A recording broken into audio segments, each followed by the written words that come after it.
Hey guys, Toolman Tim here. Welcome back to the workshop where we build business, create community, find freedom, and share success. It's Sunday night, which means it's time for another Talking Tools live stream.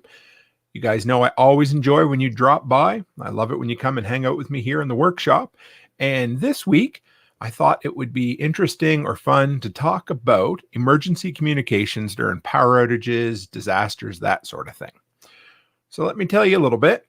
We couple of maybe 10 days, 14 days ago, I got an alert through our emergency broadcast system here. We either get it through text or we get it through the Weather Network app. And it basically said, be aware, there's a really good chance that we could end up losing cell service, cell coverage in kind of Western Alberta and all of British Columbia.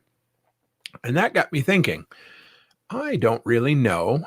As far as I attempt to get into emergency preparedness, I'm not really that well backed up and versed in emergency communications. So I thought, you know what? It's time I take a hard look at some of our backup emergency communications. And I figured, why not share with you guys my little journey of discovery, information, the whole works. But before we dive in, I just want to shout out to a few other people. If you guys don't know, first off, if you're listening to this on the podcast, I appreciate you guys very, very much. Thanks. I thought it would be nice to actually let you guys know, the ones who are out there listening just in the audio. That's awesome. We also simulcast this on Float and Odyssey. So anybody who's over there, I'm trying to develop a system to watch the comments over there and interact with you guys.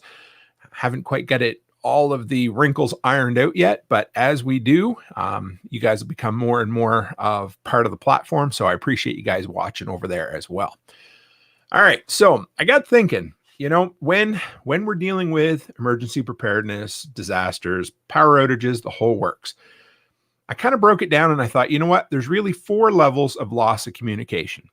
And the first one I had was the power is on, but cell service isn't working. And that's the situation that we would have been dealing with if it had hit us in our area. Now, it never even hit us, but it was enough to make me really think about it.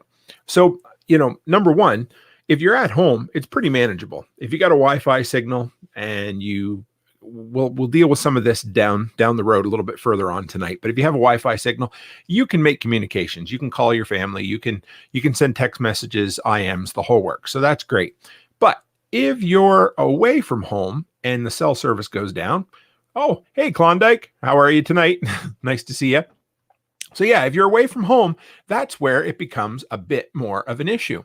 So number one, if you're traveling a normal area, a normal routine, a normal route, try to know where you can pick up Wi-Fi signals. So if you absolutely have no cell service, but you know where you can pick up a Wi-Fi signal, jump onto there, make a quick contact with the family, say, hey, everything's okay. Or, hey, do you know what's going on? Why is the power out? Is it time to, start an emergency plan? What do we do?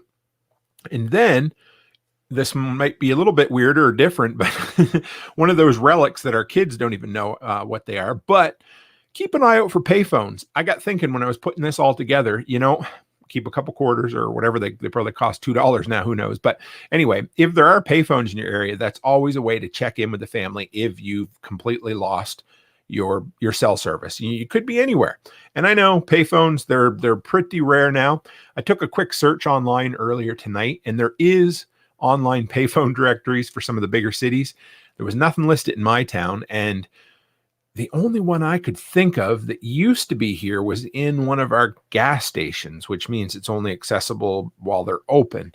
And I don't even know if that's still there. But if you're on the road, you lose communications, those are a couple of things you can kind of think about. So then another level, hey, Ted, nice to see you. And so level number 2 of loss of communication, something I was thinking about is the power's out, but your cell and your Wi-Fi is working. So that's pretty straightforward. If you got data on your phone, use it. Hey, Joseph, nice to see you, buddy. We got a good crew in here already. Had a couple people show up early. So if the power's out and your cell and Wi-Fi is working, you're golden. Hey, don't worry about Wi-Fi. The kids might not be able to play Fortnite, but they'll be all right. But you've always got, if you need to know, hey, I wonder, did lightning strike? Did somebody hit a telephone pole? Why exactly are we dealing with this? Or, hey, is there a tornado coming, high winds? What do we need to know? But we still have our cell, so we're good. So we can gloss over that one. So then there's the power's out and the Wi-Fi is not working. On the phone arguing with a renter. Oh no, made me late. I actually had a call at 6 o'clock tonight. So about 2 hours. I was doing a little bit of prep and they showed me a picture of water all over the floor in the rental. So I had to go over and check what's going on with the washing machine. So I get you. It not quite as bad as the situation you're in, but I get it. So yeah, again, power's out.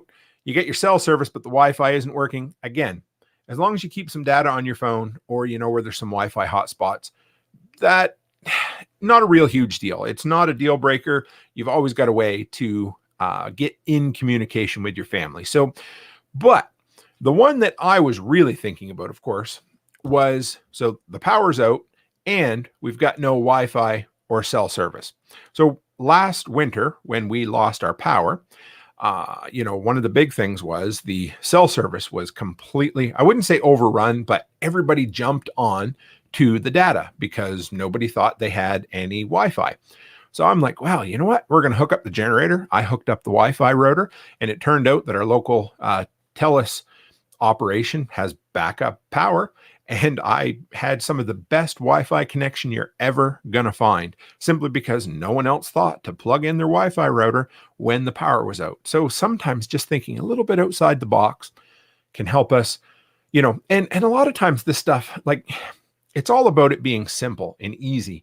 And it's not about the end of the world as we know it. It's just simply about having a little bit of peace of mind about knowing what's going on when there is a power outage, natural disaster, just anything like that. So, like I said, I guess the fourth and the biggest level, and this is the one that is the least likely to happen, but it's also the one that you might have to prepare for just a little bit more. And that's when we have no power, we have no Wi-Fi, and we have no cell service.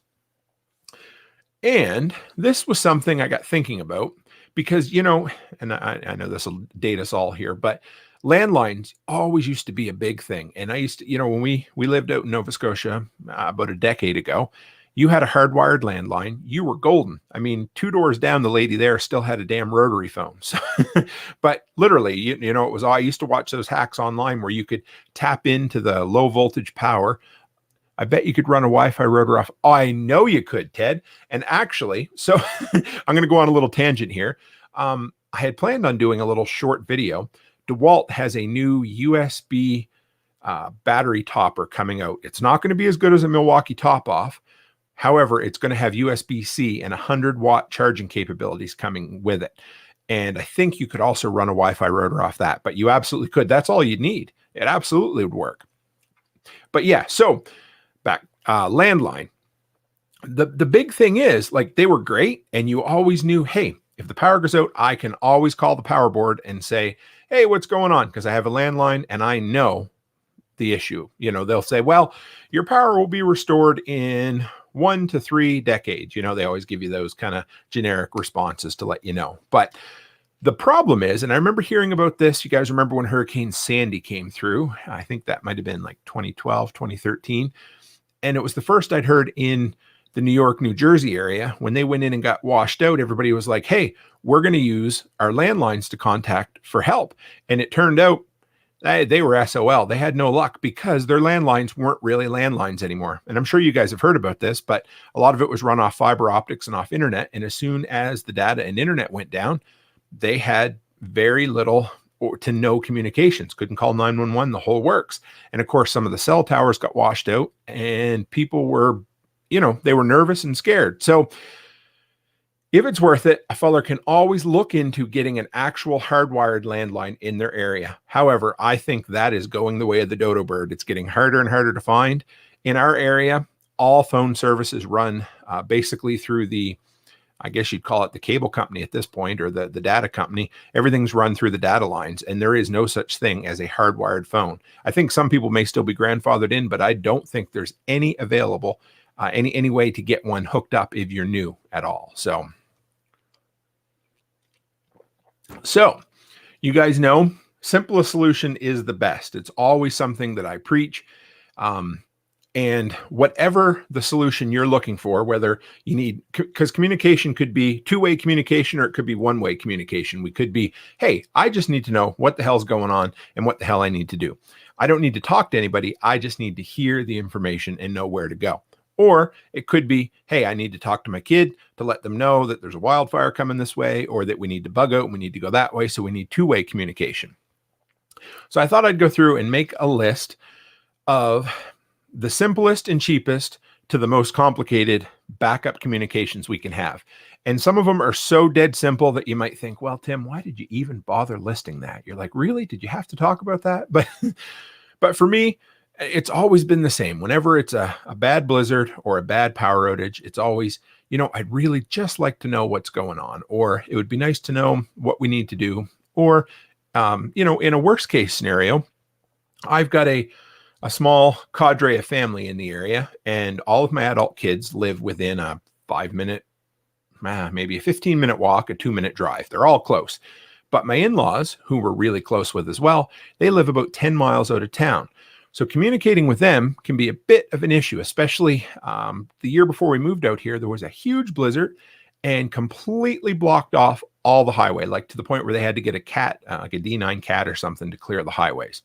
It doesn't happen here very often, but if the phone lines or the power had been down, that would have been a situation where we would have had to, initialize some sort of backup plan. So this was kind of the thought process that I had when I was going through it. But so when we had the power outage last March, when we had the big blizzard come through and I got to finally use my tri-fuel generator, to me, the most simplest and easiest way to get information was social media. And you guys know how we all feel about Facebook, but in my area where we don't have a Nextdoor app or anything like that, Facebook was still the best area to run to find out what's going on, what the hell's going on, how long the power is going to be out, that kind of thing. And, it'd be nice if we had some other way to do it, but literally what I like about that kind of method is the fact that it's something you use all the time. So like I said, if the power's out and you've got a little bit of backup power, love the Wi-Fi router tip. Definitely a DAW moment for those. Hey, Nimrod. It's true, right? Oh, and there's my daughter, Charlotte. Hey, Charlotte, love you, babe. But yes, I never even thought, like, it was just so dead simple. I had, we hooked it up and we're like, well, you know what? The data seems really, really slow. So let's just try it. And I figured there's no way that my local Telus place had backup power, and they ended up, it was awesome. So I didn't tell anybody else, but hey, John, man, we've got a good crew in here tonight, guys. It's nice to see y'all. So, so anyway, like I said, the simplest, easiest, cheapest way, two-way communication in an emergency is Facebook or social media. And that is a double-edged sword, because I want to tell you another little story. Just recently, and you guys, any of you who are from small towns, you probably know how fast rumors travel. And there was a story of an active shooter, at least. So the story went that there was an active shooter in our town and that everybody needed to lock down. Now, if that were an actual situation, that was a very effective, very quick way for everybody in town to know about it. It turned out that the truth was that it was in a town an hour away. And it wasn't necessarily an active shooter. It was someone who maybe made some threats.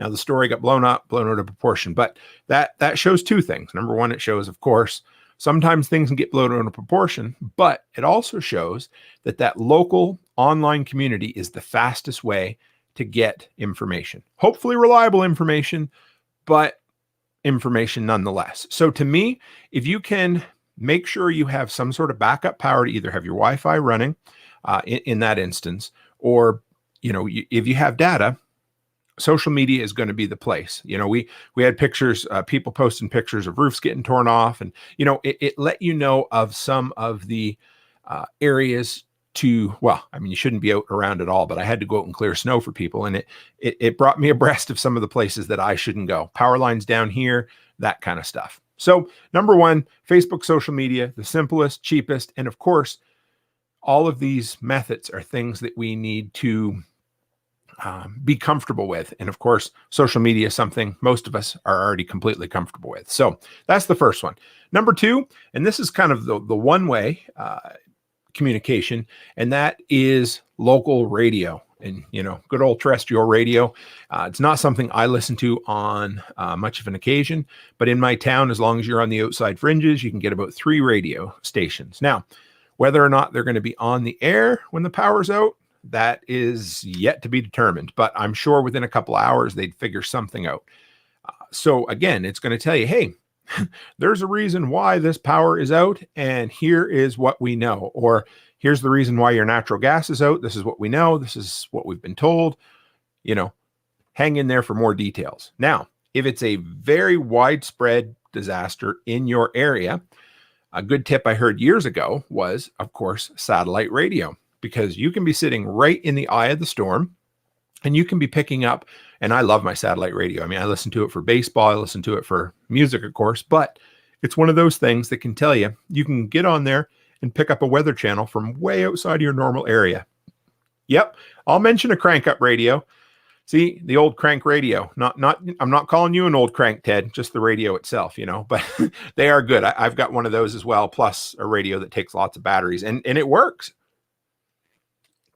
And I hate to say that I just don't really love local radio anymore, but it is absolutely a way to get information when the power is down or we're dealing with a bad, nasty situation. And again, even take 10 minutes and write down the local stations if you don't know. Of course, hard copy, backup information, always a good thing to have on hand, because if those guys aren't working, you might not be able to find all of the information that you need. All right, so that was 2. We had Facebook, social media, we got local radio. Now the next one, and this is if cell service is down, Wi-Fi calling. Because again, like I said, the big one for us is I really want to be able to get into contact with my family 10 to 15 miles out. And of course, in a really bad situation, we just had the anniversary yesterday, and I remember making on 9/11, 20 years ago now, I was in college, and we used to have those lines of landline phones out in the hallway free for us to use. And I was trying to call my parents to say, hey, how are you doing? What's going on? Because of course there were so many rumors at that time. And I was 5 hours away from home. And almost every time I called, it gave me line is engaged, line is engaged. There just wasn't enough lines back then. And I'm sure there'd still be some issues at this point, but I just couldn't get through the bottleneck. I'd have to call 100 times to make one connection. So there's that. But that being said, like I said, we're also dependent on our smartphones, our cell phones, that sort of thing. But Wi-Fi calling.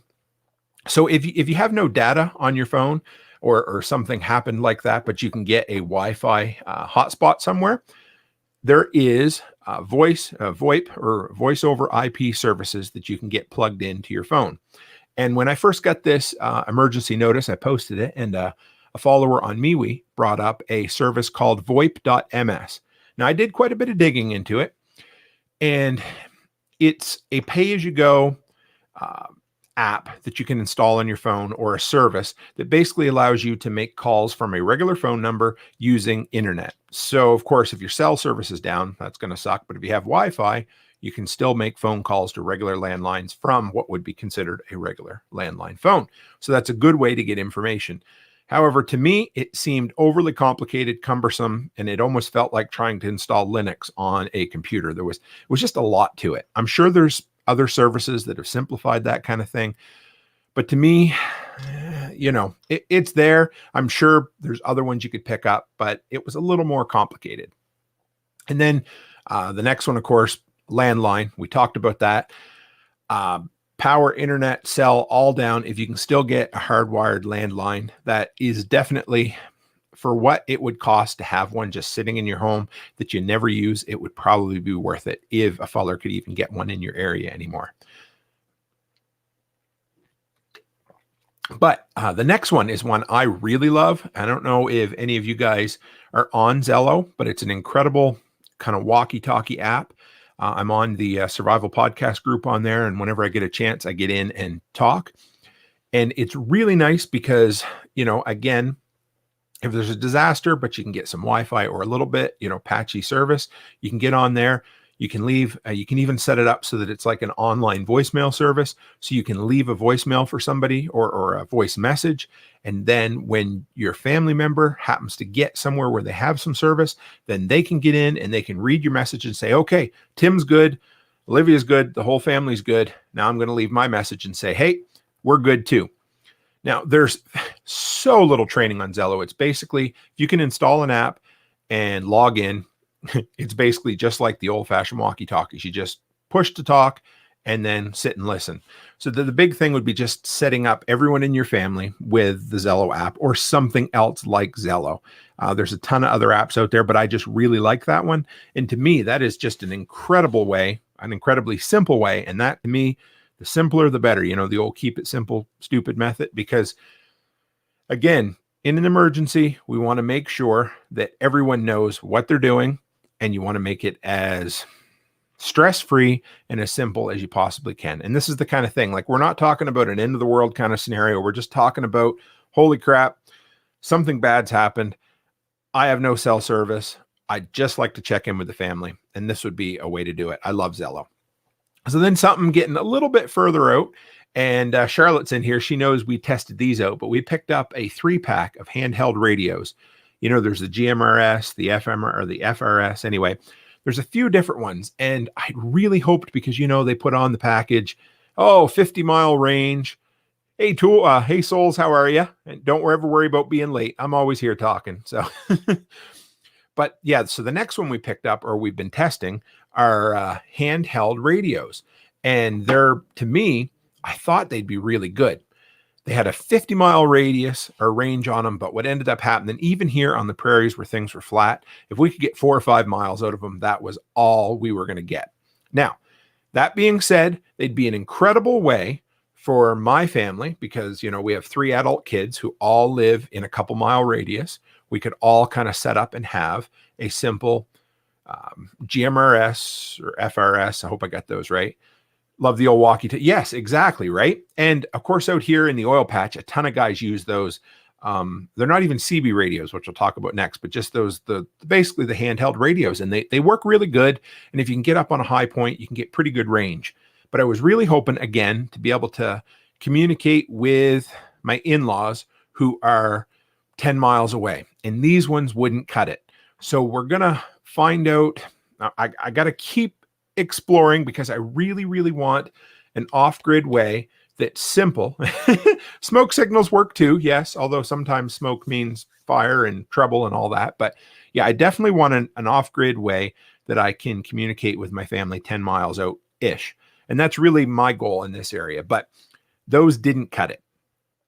It's coming. You know, you need to have backup batteries and the whole works, but it's a really inexpensive way to keep two things. Number one, local communication with the family in the area or on the road. So if you have to bug out and you're going as, say, a convoy, we all love convoys, right?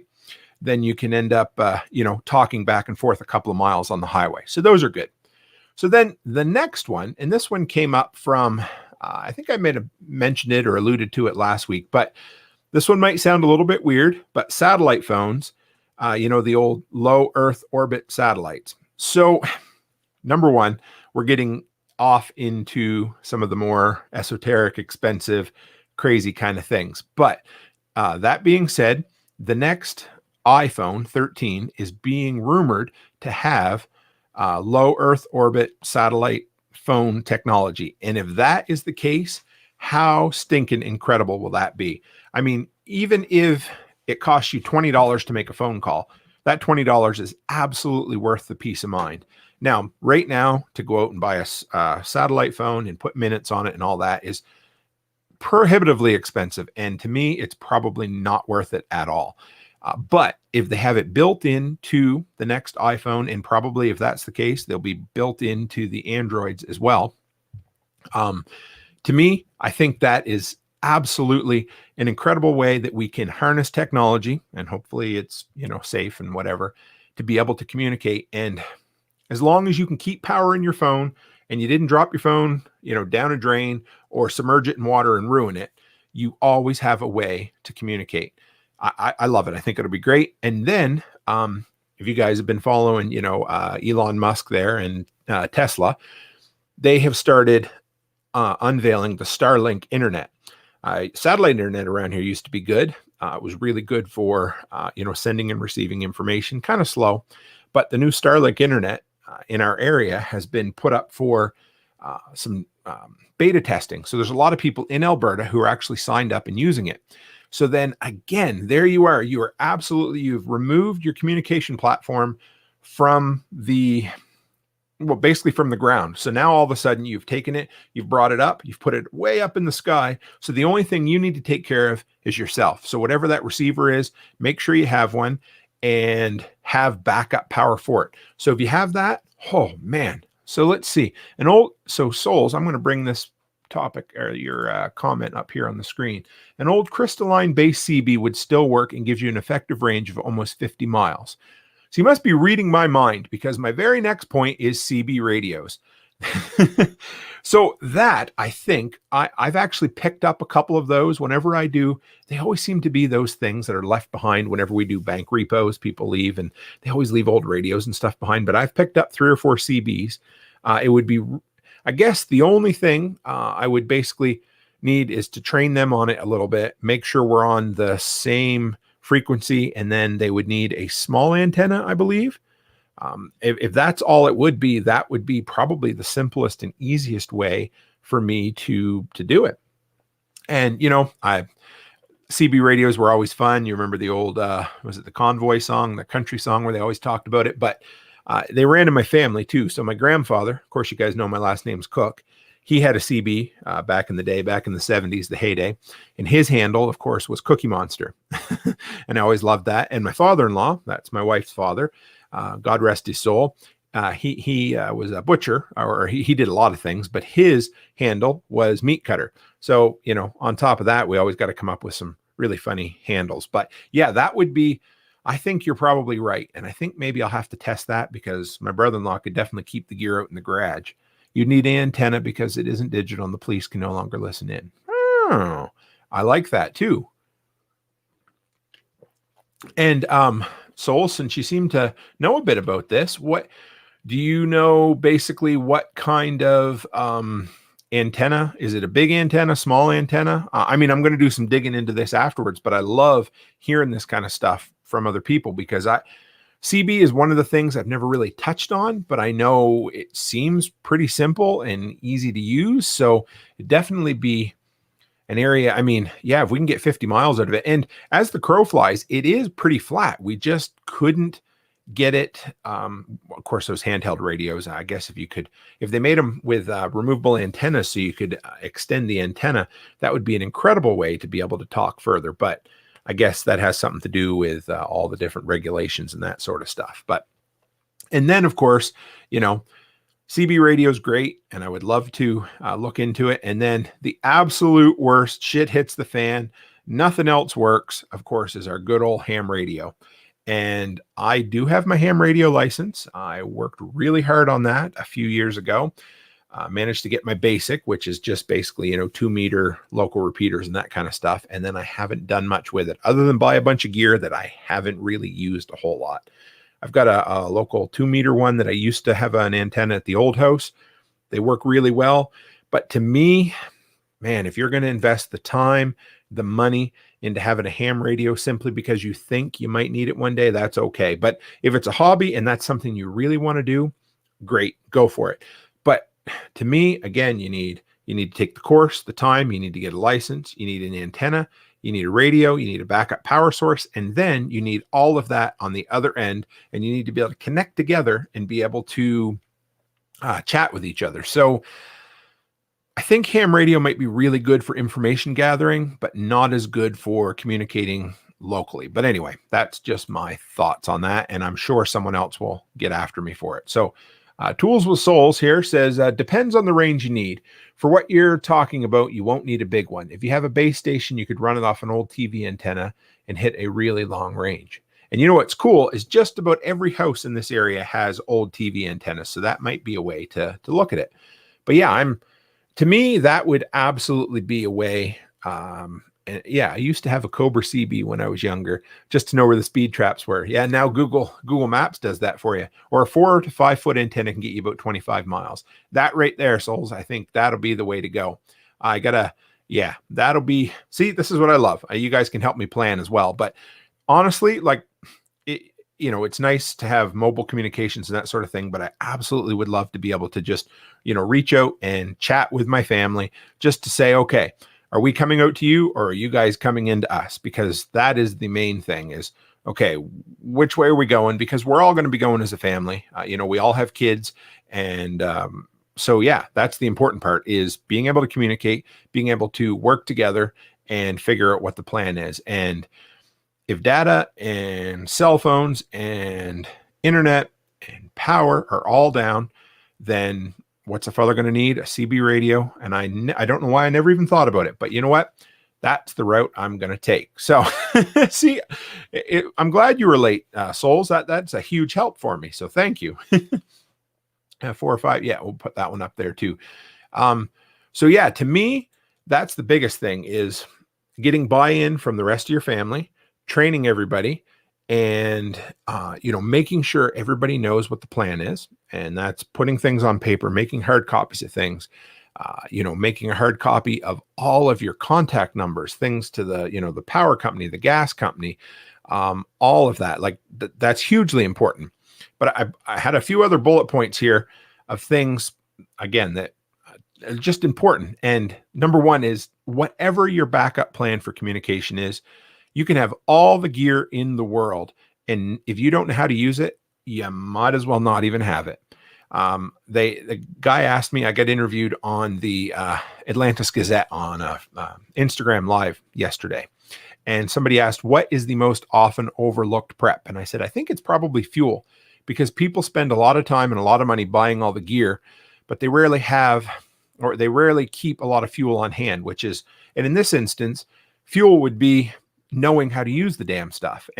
So, you can go out and you can buy the best ham radio. You can go out and buy the absolute best CB, the best handheld radios. But if you know how to use them, but Charlotte and Alice and my wife and my other kids don't know how to use this stuff, I might as well not have spent the money. And as a matter of fact, I'm worse off because I spent the money, simply because I didn't take the time to make sure everybody in the family, everybody in your circle of influence knew what the plan was and how to use the gear. Now, number two, have the proper gear, because, again, you might have a ham radio that can skip off the atmosphere and you can talk to somebody in Timbuktu, but what the hell good is that if all you need to know is how long's the power going to be out? So, I love it. It's great, but start simple. And then you can always work on prepping for the craziest, I hate to use the word crazy, but the most outside the box situations. Always prepare for the things that are the most common, that are most likely to impact you. And then again, know the plan, work the plan, have it on paper. A hard copy of absolutely everything is important. I don't want to get too much into bugging out and that sort of thing, because this was more of a just getting information, but have 4 or 5 places that where you can go, where you can meet, because in-person communication would be great. And let's see. You know what? Oh, Ted, I was going to share that. So let me pin that for 1 second, and then I will talk about that, because it was incredible. I love Silver Symbal. He's incredible. But just, have a hard copy of the phone numbers. And one thing I wanted to mention real quick was, loss of communication can be something as simple as dropping your damn cell phone down a sewer grate. And all of a sudden, if you happen to be in, say, a crazy city, a strange city, or in an area, and you don't have your lifeline, your phone that you live by, die by, you've got all your communications, your texts in there, you need to figure out a way that I am going to be able to talk back to my family and let them know that I wasn't, drug out in the street, run over, robbed, and left for dead, and that's the type of thing. Like when you're younger, it's your mom and dad who want to know that kind of stuff. And when you get older, it's your kids and your wife or your significant other that needs to know. And sometimes it's as simple as saying, oh yeah, I got a quarter in my pocket. I'll go find a payphone and I'll make a quick call in, and we can communicate and we're all good. But so Ted was talking about, if you guys don't follow Silver Symbal on YouTube. He is a really cool dude who deals with a lot of backup power, really big channel. He is, I want to say probably from Boston based on the accent, really smart, really cool dude. And he just had an all battery powered Canadian made power station. It's basically ruggedized, made, I want to say it's either made for or made by the military. The entire thing, uh, completely weatherproof. They claim you could leave it outdoors 24/7, 365 and not have an issue. But take a minute, run by and check that thing out. It's basically made like one of those, I want to say like a plastic foot locker, you know, the completely sealable. And I guess the entire thing isn't supposed to be accessible. It's supposed to have security bits, but it had incredible output for power for the size of it. Quite heavy, but really, really cool. And you could charge it directly right from your alternator. I want to say you could also plug in solar panels and really cool stuff. So if you guys are looking for some really neat cutting edge backup power technology that might be a little bit on the expensive side, check out Symbal, because his channel's really cool. Couple other quick points about communication during disaster. Stay friendly with local people who are going to know what the hell's going on. So if that means, you know, talking to, you know, your local town council, or being friendly with the guy who happens to come and service your gas meters or your power meters, like just knowing people that you can send a quick text message and say, hey, don't want to bug you, I know you're busy, but can you fill me in on what's going on? That kind of stuff. You know, this is the other end of communication that we don't always talk about or think about, is having people, relationships that you can call on and say, hey, I'd really like to know, you know, can you just fill me in, or do you know what's going on, or can you give me just a little bit of information? That kind of stuff's really important. What else did we have? Make a list of the most common disasters in your area, because, you know, if power outages are common, then you need to have backup power. If cell service is spotty at the best of times, maybe you need to have a cell booster, or you need to make sure you have satellite internet, or whatever it happens to be. But know what the most common disasters are in your area, and then base your communication plans around that. Because, you know, it's like, if your area is never prone to wildfires, then you probably don't need to prep your area for wildfires. What souls have to say. I like this one here.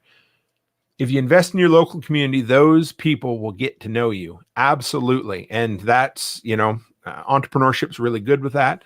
It's allowed my wife and I to give back a little bit, but you get to know people, and just chatting with people. It's the type of thing you never know what you're going to find out until you just take the time and talk to people. And all of a sudden you can be like, hey, you know, because I was going to share a little story with you guys anyway, but yesterday afternoon, our CO2 detector went off. And I thought, well, this is weird. We've never had an issue before. So I unplugged it, plugged it into another outlet, and about a half hour later, it went off again.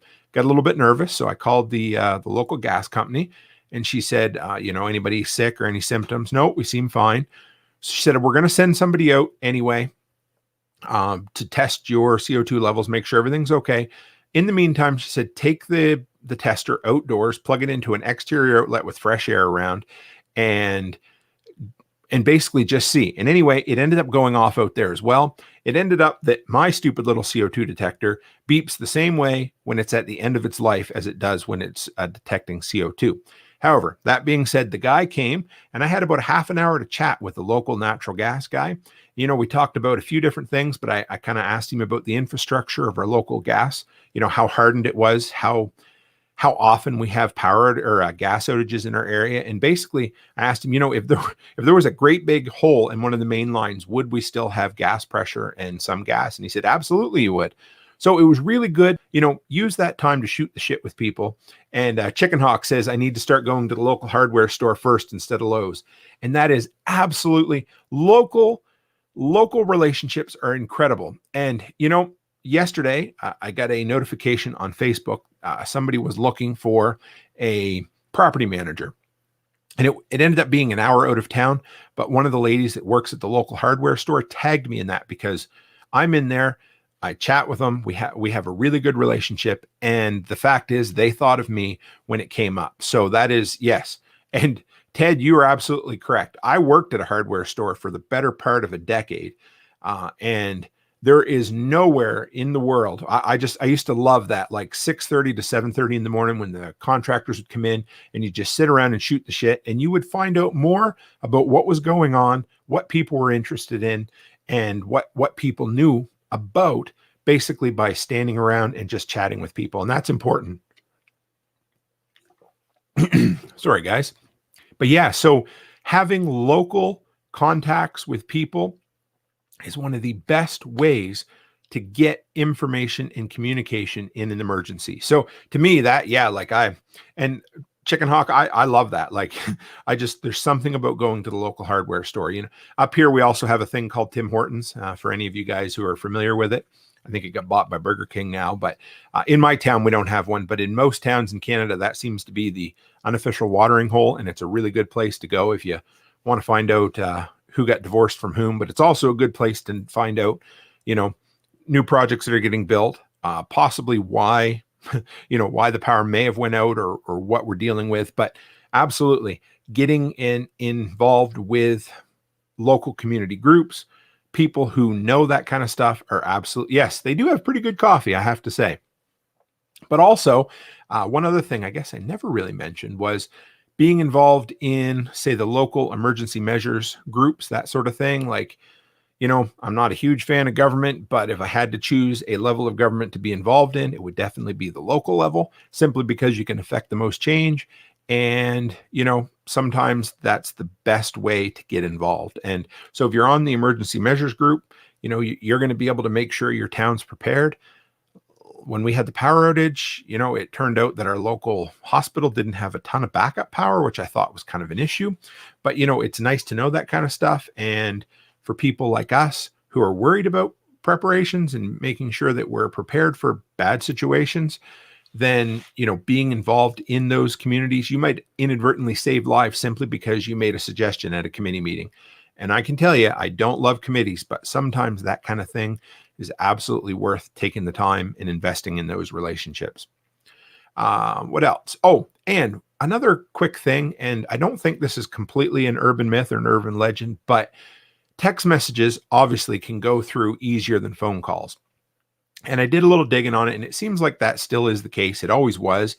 But, a lot of times if you're trying to make a phone call to somebody, not that many of us really call a whole lot anymore, but just try to send a text message, and it might not go through, but you never know, it just might. And, the iMessage with Apple, sometimes when it doesn't go through using data, or it doesn't go through using the internet, through the iMessage part, it'll default to a text message, an SMS message. And that's a way to get information through as well. So just something to think about, guys. I don't know, like I've been thinking a lot about quite a few people, but I got Chad from Telcacha Farms. I probably butchered that name, but he'd made a comment the other day on a couple different social media platforms about how bad the power outages were down there after the hurricane. And I had a couple other guys who were right in the New Orleans area, and to see, the trees blowing down and that kind of stuff. And I thought, we prep for so many things, but one thing that we don't always think about is communication. To me, communication is huge. Information, if you don't have information, you're going to end up maybe heading in the wrong direction, maybe making the wrong decisions. Or maybe, sometimes I might just get lazy and I might think, okay, well, the power's supposed to come back on in an hour or two. I won't bother hooking up my generator and getting going. But if I knew, oh my goodness, we have 15 transformers down in the town and the power's going to be out for days, well, maybe it's time to get the generator right away, get the heat going so that things don't freeze up, or if it's warm out, the freezer doesn't start losing its cold too quick. So all of that's important. You always got to keep all of that in mind. But I should take a minute and look at the, let's go back here. Oh, no, I can't see it on the screen. Sorry, from StreamYard. But I don't know if anybody was affected by the hurricanes, if any of you guys had any power outages or anything like that. But if you did, I would love, and this goes for anybody listening over on Float or Odyssey, or listening to this through the podcast down the road, get in contact with me. I'd love for you to share your story. And most importantly, I love hearing, I'm not a sadist or anything like that, but I love hearing about how people fared during power outages and disasters so that we can all learn from it. Number one, it's great to see when people were prepared because you can say, oh, yeah, you guys did awesome. This is awesome. What did you do right? But there's always something. It's just like coming back from a camping trip. Every time you go camping, I always like to make a list of the things I forgot so that next time I know. And again, that's the same with power outages, dealing with natural disasters. You always end up having a situation where you're like, yeah, I really should have done this. Or, you know what? It worked. Or that 1500 watt inverter that I picked up allowed me to run my deep freeze, my sump pump, my fridge. Of course, not all at once, but it was worth having. So anyway, any of you guys want to, get in contact with me through email, therealtimcook@gmail.com, or, in the comments down here. I'd love to hear about it down the road, guys. And I'd love if anybody's interested in sharing their story through video as well. That would be awesome because I love sharing this kind of stuff. That's about all I had for the calm side of things, but just a few things. Well, I guess I told you guys about the CO2 thing. So that was what it was. But so I got a question for you. So I've been looking at my stats, and for Sunday night, of course, and I realize this because a lot of people are on the East Coast, it looks like a 6 p.m. start on my time would be maybe a better time for the live stream. Now, when I first started, I just wanted to get all of this under my belt and get comfortable with live streaming, and I wanted to see how it took off. But to me, the most important thing is getting as many people in here from the community that want to interact as is possible. And I know poor Ted is probably falling asleep at his keyboard right now because it's almost 11 o'clock in Florida. And I'm just thinking maybe next week we might try a 6 o'clock Mountain Time start, which would be like 8 o'clock Ted's time, and maybe it'll pull a few more people in, because when you look at my chart, that 6 o'clock on Sunday is the busiest time of the entire week for my channel. I still can't live stream. Oh shoot! So Souls, one thing. You can't mobile live stream unless maybe you're talking about something totally different here, of course. But even if you haven't hit 1,000 subscribers yet, you can do a desktop live stream. So that would be kind of neat or whatever. But yeah, Ted's shooting up some Z's there. But yeah, so anyway, I'm just thinking about maybe popping it 2 hours earlier, giving it a test for a couple of weeks. So if anybody, if you hate the idea, love the idea, I'm probably going to keep them on Sunday simply because it just works the best for me. And I hate moving the days, but the time, it's something to look at. So anyway, figured I'd tell you. So I guess Chicken Hawk, if you're still in here, I thought I would let you guys know next week he's going to be our special guest. We're going to bring him in. He's going to tell us his story. And more importantly, he is going to talk about getting started with solar power. So if you guys are interested in getting started, so this all, not all of it, of course, but some of this stemmed back from, I've been doing an AMA, which is an Ask Me Anything on Float all week, which is basically just an open text-based interview where anybody can ask you questions. And so basically it was around preparedness. And I had 2 questions on solar, and I'm like, I hate to be that guy, but I know, anyway, almost nothing about solar. Well, Souls, I would love for you to get in here and, share a little bit with it as well. That would be awesome, because so I knew nothing. And then I thought, I know who knows about solar. Chicken Hawk knows about solar. He has some really good videos on it. And I thought it would be awesome to get you in here and share. So yeah, so he's going to talk about who he is, what he does. I'm sure you guys have seen a lot of his videos. I like to share him. He's a cool dude. He was in on the Tool Time collab we did with 8 different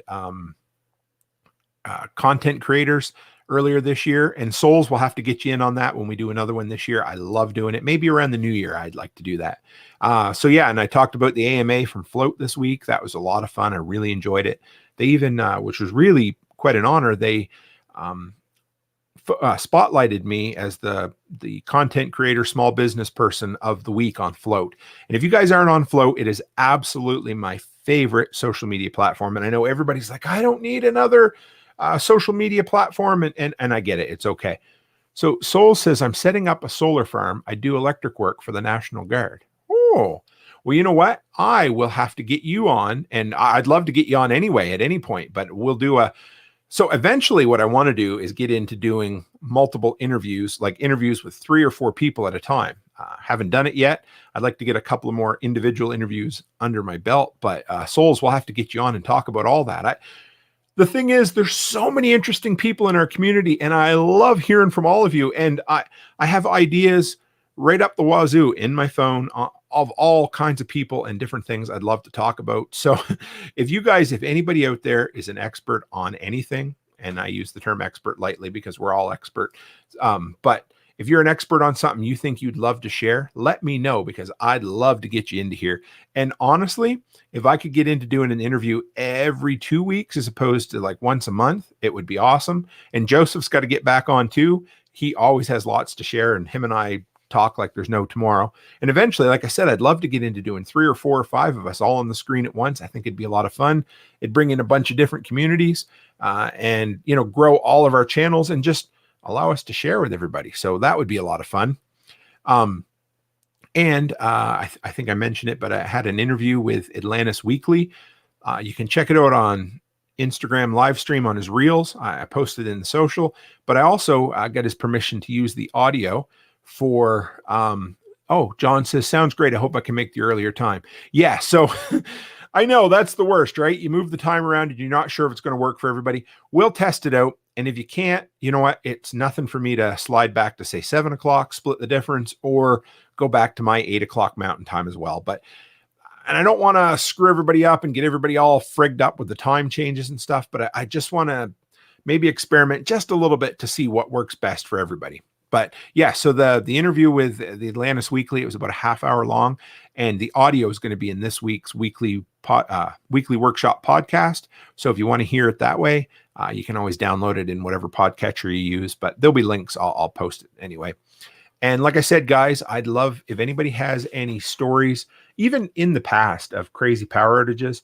Like when we were, I would say back in, I think it was I can't remember, Hurricane Juan, 2005. So then that winter, we ended up having what they called White Juan, which I don't know if we could call it that anymore. But anyway, it was basically a hurricane in the middle of the winter. We had drifts that were up to like second floor balconies, and we had power outages for a bit. But that was, I think, one of the times that I got really passionate about getting out and dealing with emergency situations. I'd go to my aunt had a wood burning stove, so she was able to make coffee and tea, and that was fun. Ted says he'd love to learn about solar. I'm getting used to the time. Look forward to the live stream before bed. Okay, well, you know what? Maybe I tell you what, throughout the week, guys, you guys think about it. Get back to me. I won't, how do you want to put it? I won't set it in stone yet, but I'm really leaning toward trying a 6 o'clock one next week just to see if that works for Chicken Hawk. If it doesn't work for you, Hawk, we'll keep it at 8 and we'll try one next week. But I know I just threw all that on him because I never even mentioned it. But yeah. So Soul says he survived the blizzard of 77. How bad was that? Because ours was horrible, but it wasn't the worst storm in Nova Scotia history. That was the Groundhog Day storm in the 70s. I can't remember exactly what year it was. It was before my time. I don't want to date myself, but Dad was without power for, I'll make it work, anything for you. Now you're going to make me turn red. I'm already a little red in the forehead anyway, but yeah, so the big blizzards are the worst because, a hurricane, the power goes out. Well, it's still warm outside. A blizzard, the power goes out and you're still dealing with it. But I want to say my dad, I heard the stories 1,000 times, but he had no power for 5 days.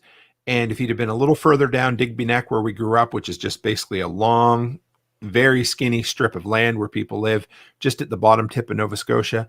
If you'd have been just past where the water came in, it would have been 2 weeks without power. But he said back then, it was an inconvenience, but a lot of people were used to it.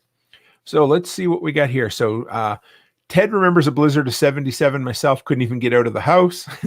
And Soul says we climbed out the second floor window and had to dig up a bit to do it. It was just south of Buffalo at the time. Well, in the best of winters, Buffalo gets a lot of snow. But it was glorious for a young man. Yes. And, I'll sound like an old man, Sonny, but we don't seem to get the winter storms like we used to. And maybe that's a good thing. I know occasionally they do. Newfoundland a couple of years ago had some of those where people had to climb out the second story window. And you saw pictures where deer were up on people's second story roofs or up on the roofs. I thought that was kind of neat. But yeah, I love hearing the stories about it. And that was the only one. Ted was just south of Chicago. My dad was stranded for days. So it must have been, I'm going to have to Google about this, guys, but it must have basically went across most of, well, I mean, that you're talking from Buffalo to Chicago. That's half the continent right there. So it must have been pretty bad. Yeah, I'll have to ask my dad if he remembers it. And I haven't chatted with him in a little while. All right, guys. Well, we hit 55 minutes tonight, which is awesome. If you guys were hanging in there on the podcast feed, I appreciate it as well. I think we will call her a night right here if you guys are good with that. So we will see you next Sunday for Talking Tools. I will let you know for sure what the time's going to be. Chicken Hawk's going to be on talking about solar power, and I'm very much looking forward to it. We'll get everything up and running. And the Exxon Valdez oil spill changed some of our weather pattern. Oh, well, that's rather interesting. I'll have to look into that too. But all right, guys, it's 9 o'clock my time. It's time for Ted to go to bed. I know it is, but at that, we'll call her quits. As always, guys, stay happy, stay healthy, and have a great week.